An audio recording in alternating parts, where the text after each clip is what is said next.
I've lived in that old family house for most of my life. It wasn't fancy, just a small, slightly crooked two-story home with floors that creaked and a constant draft that always seemed to whisper through the hallways at night. It was the kind of house that held memories in its walls, where every scuff mark and faded patch of paint told a story. My brother and I grew up sharing a room. We had two twin beds pushed against opposite walls, with barely enough space to walk between them. Our lives were lived in that cramped, shared space. So when he finally left for college, I remember this overwhelming feeling of freedom. I moved his bed out, set up a desk, and finally had a space to just breathe.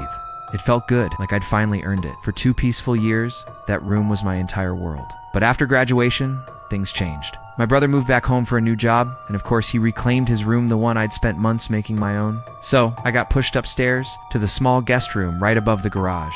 It wasn't a terrible room, but it had this unsettling stillness to it. The air just felt heavier up there.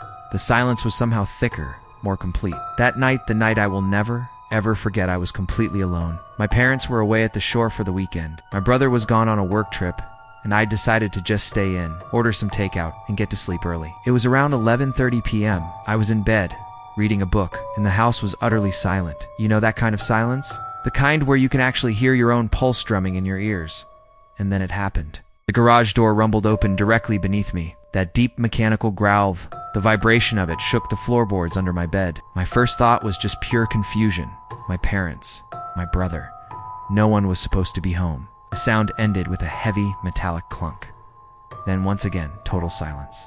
I froze, just staring at the ceiling. My mind was racing. Maybe it just opened by itself. But I knew that was impossible. The garage door could only be opened by one of 2 ways.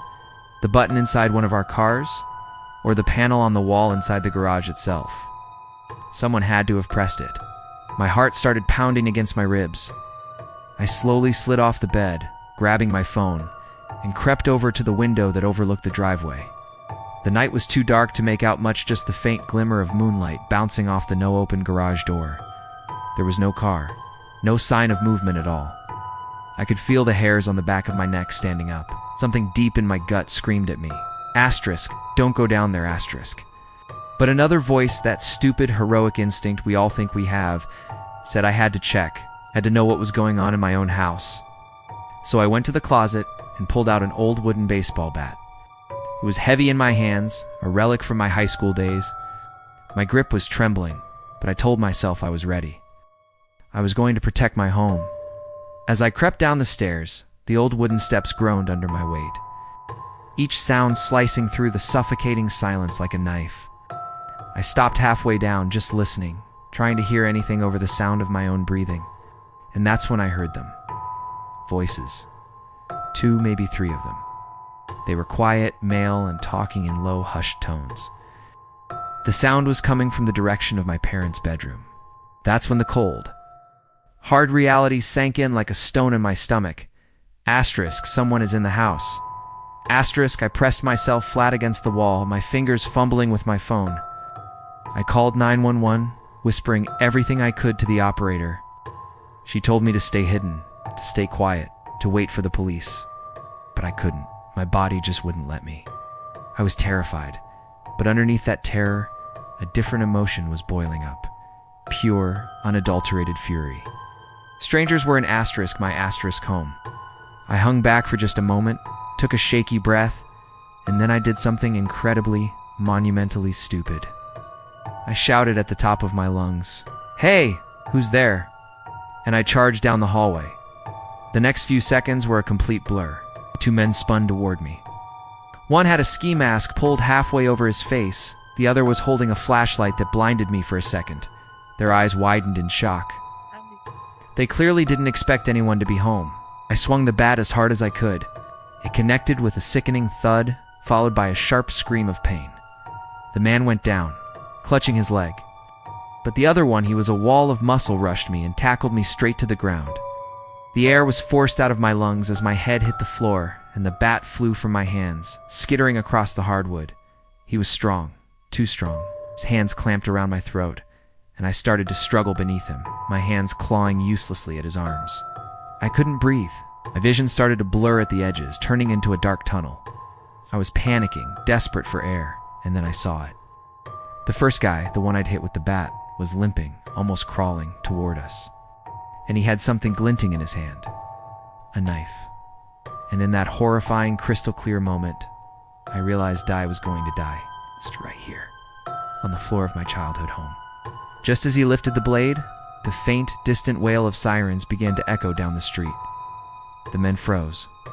The larger one on top of me hissed a curse. He grabbed the baseball bat, swung it once more, and a starburst of pain exploded in my skull. Everything went black. When I came to, the room was filled with flashing red and blue lights. A police officer was kneeling beside me. His voice was calm, but sounded miles away. "You're okay," he was saying. "Just stay with me." The burglars were gone.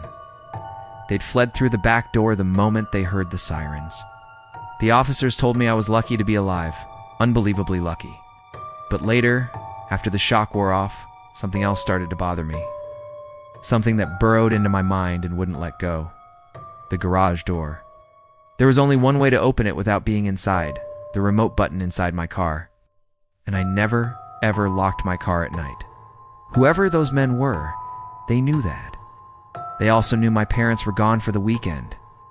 They knew my brother was away on his trip. They knew asterisk everything. Asterisk, they knew the house was supposed to be empty.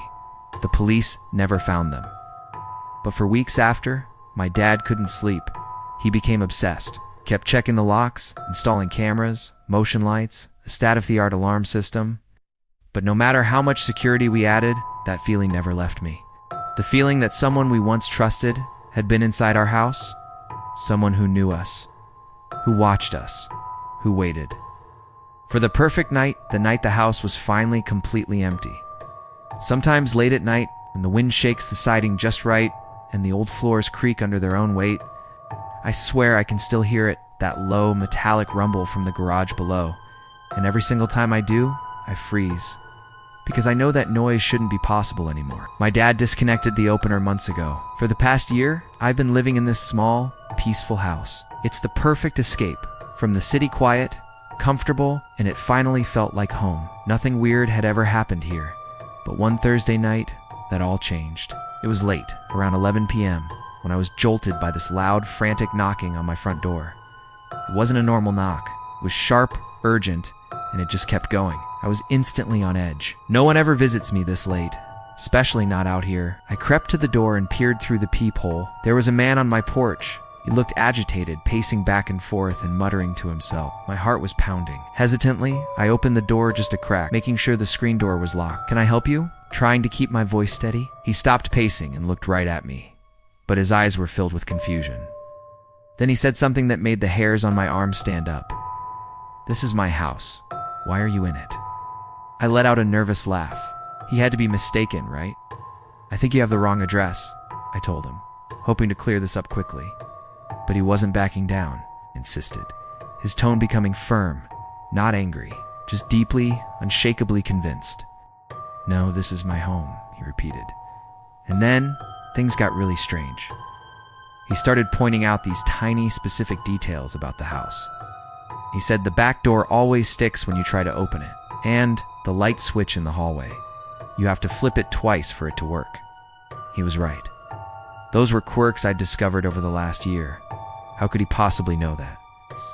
These weren't things you could see from the outside. They were personal details, things only someone who lived here would know. My unease turned into genuine fear. I saw the look on my face and reached into a folder he was carrying. He pulled out a stack of papers and held them up to the screen. Through the mesh, I could see what looked like a lease agreement with his name on it. And underneath that, a few envelopes addressed to him, with my home address printed clearly on them. My mind was racing, trying to find a logical explanation. Maybe he was a previous tenant, but that didn't explain the mail. Before I could even process the documents, he pulled out the one thing that truly broke me. Photos. He held up a picture of himself inside my house. He was sitting on my couch, the one I'm sitting on right now. Then another one of him cooking in my kitchen, standing right where I'd made dinner just a few hours earlier. The floral pattern on the curtains, the crack in the countertop, it was all there. It was my home, but it was his life. I just stared, completely frozen. I couldn't speak. I couldn't think. It felt like the world was tilting on its axis. He seemed to sense my shock. He let out a quiet sigh, his shoulders slumping. "Look," he said, his voice softer now. "I don't want any trouble. I just want to go home."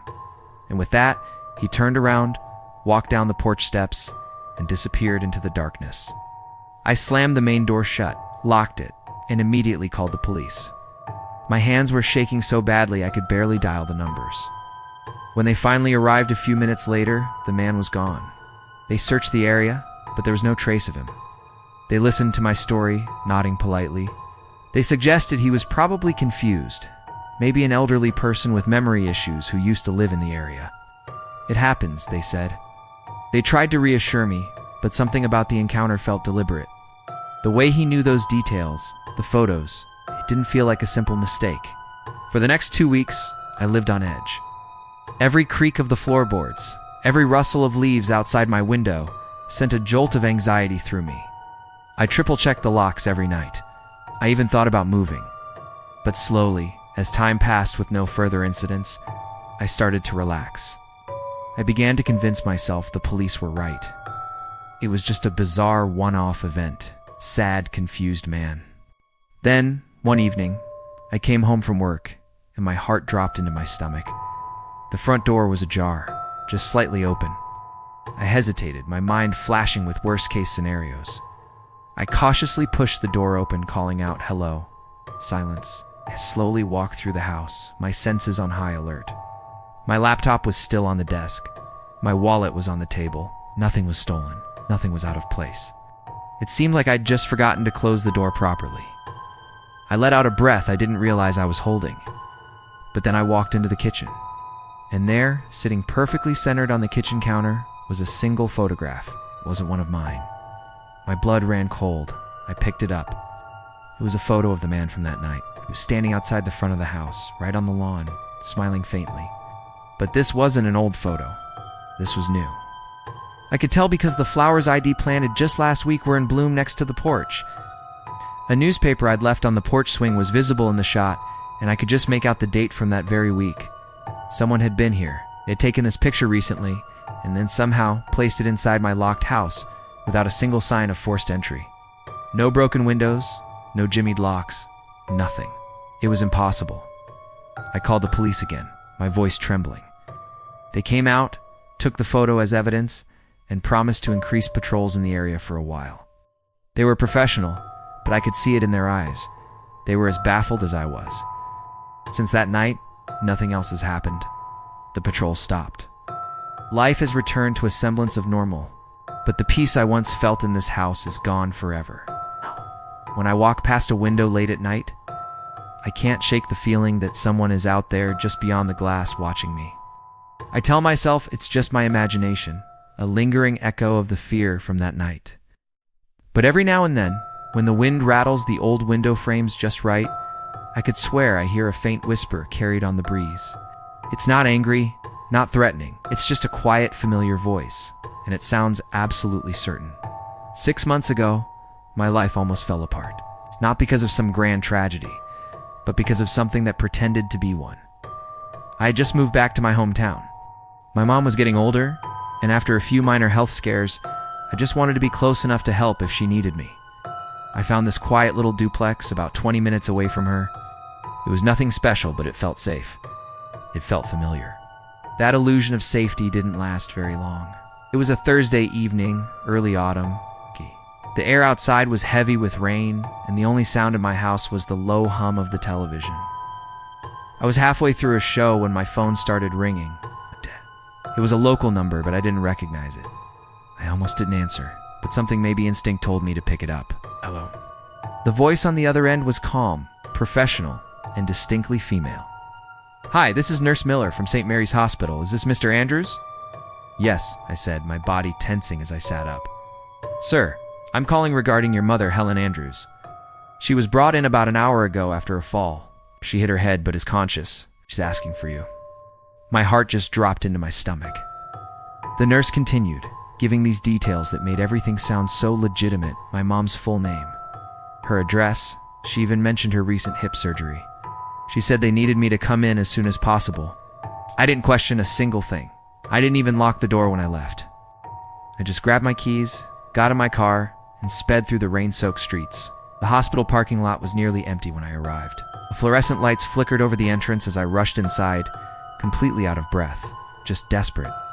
"I'm here for my mother," I told the receptionist, Len Andrews. She was brought in after a fall. The woman behind the desk looked at me like I'd just spoken another language. She typed for a few seconds, then shook her head. "I'm sorry, sir, there's no record of a patient by that name." I just blinked at her. "That can't be right. I just got a call from one of your nurses." She frowned. "Who called you?" I pulled out my phone to check the number, but the call log showed no record of any incoming call. It was just gone. The receptionist's smile turned uneasy. "Maybe you should try calling your mother directly." I stepped back outside, my hands trembling, and dialed her number. She picked up on the second ring, sounding half asleep. "Sweetheart, why are you calling so late, Mom? Are you okay?" "Of course I am. I've been asleep for hours." "Why?" That's when the dread hit me. A deep, crawling horror that started in my stomach and spread through my chest like ice. I hung up. I didn't even say goodbye. I jumped back into my car and sped home, rain pounding against the windshield, my mind racing. When I pulled into my driveway, everything looked normal. The porch light was glowing softly, the curtains were drawn, and the front door was shut exactly how I'd left it. For a brief second, I thought maybe I was losing my mind. Maybe I'd imagined the whole thing. But when I opened the door, my stomach twisted into a knot. The air inside felt wrong, heavy, disturbed, like someone had been there and left something behind that didn't belong. I took a step forward. The silence was deafening. Then I saw it. The living room. It was completely ransacked. Drawers were overturned, cushions were slashed, photos ripped from their frames. My TV and laptop were gone, but that wasn't what chilled me to the bone. It was the small, personal things, my family pictures, my passport, even my prescription bottles, all of it, missing. It didn't make any sense. Why would anyone take those? I called the police, my voice shaking so badly I could barely speak. When they arrived, they confirmed what I already knew: I'd been robbed. But there was something else in their expressions. Something unsettled. Said the intruders hadn't broken in. There were no signs of forced entry. Whoever did this, they walked right in through the unlocked front door. The one I'd left open when I rushed to the hospital. That realization made me physically sick. But what really terrified me was how much they knew. My mother's medical history, my address, her surgery, all true details. Information only someone close to us could have possibly known. The police asked if anyone might have had access to that information. I said no. But deep down, a seed of doubt was planted. Who had my mom been talking to? She was always so friendly with strangers, the kind of person who'd share her life story with the grocery clerk. I'd warned her about scammers before, but she'd always just laughed it off. The next day, I visited her house. She was fine, of course, sitting in her kitchen, sipping tea like nothing had happened. When I asked if she'd spoken to anyone new lately, she hesitated. "Well, there was a young woman who visited a few weeks ago," she said softly. She said she was from a community health program. She just asked me some questions about my medications. My blood ran cold. That was it. Whoever she had talked to wasn't from any program. They were gathering information about her, about me. The police investigated, but nothing ever came of it. The number that called me? Untraceable? The supposed nurse? She never existed. Weeks passed. I replaced the TV, the laptop, what I could. But something inside me stayed broken. Every night, I'd catch myself listening to the faint hum of the refrigerator, the creak of the pipes, the ticking of the old wall, clock, and wonder if someone was listening too. Then one night, as I was sitting on the couch just scrolling through my phone, my heart stopped. A new text message. No number, just unknown. It read, "We didn't take everything. That was it. No signature, no explanation. Just those 5 words hanging in the air." Moved out the next week. Now, months later, I still don't sleep well. I've changed my number. I've put up cameras. I moved into a secure apartment building. But sometimes, late at night, I'll get that same feeling again, that cold dread, like someone is standing just outside, watching. And whenever my phone rings with an unknown number, I freeze, because I know now.